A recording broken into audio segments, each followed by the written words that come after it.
বহুদিনের স্বপ্ন প্রধানমন্ত্রীর সঙ্গে দেখা করবে। সেই স্বপ্নই এবার বাস্তবে রূপ নিয়েছে। বৃহস্পতিবার দুপুরে সচিবালয়ের মন্ত্রী পরিষদ বিভাগে প্রধানমন্ত্রীর কার্যালয়ে বাবা মাকে সঙ্গে নিয়ে তারেক রহমানের সঙ্গে সাক্ষাৎ করেন অনুশ্রী রায়। সেখানে প্রধানমন্ত্রীর কাছ থেকে একটি হারমোনিয়ামও উপহার পান পঞ্চম শ্রেণীর এই শিক্ষার্থী।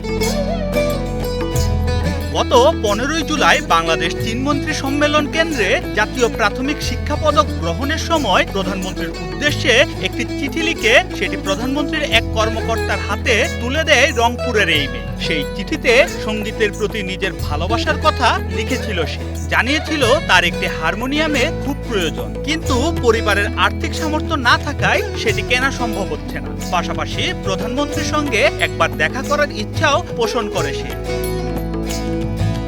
সেই চিঠিতে সাড়া দিয়েই অনুশ্রীর পুরো পরিবারকে ডেকে নেন প্রধানমন্ত্রী। এ সময় তার সঙ্গীত চর্চার খোঁজ খবর সহ ভবিষ্যতে নিয়মিত অনুশীলন চালিয়ে যাওয়ার পরামর্শ দেন তিনি।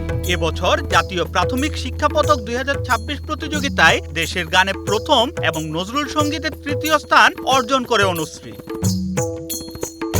মেয়ের এমন অর্জন ও প্রধানমন্ত্রীর কাছ থেকে পাওয়া এই সম্মানে আবেগাপ্লুত তার পরিবার। অনুশ্রীর পরিবারের প্রত্যাশা, প্রধানমন্ত্রীর এই উৎসাহ ভবিষ্যতে তার সঙ্গীত চর্চায় নতুন প্রেরণা যোগাবে এবং দেশের একজন প্রতিষ্ঠিত সঙ্গীত শিল্পী হওয়ার স্বপ্ন পূরণে তাকে আরো সাহস যোগাবে। Shahriar Sunny, one digital.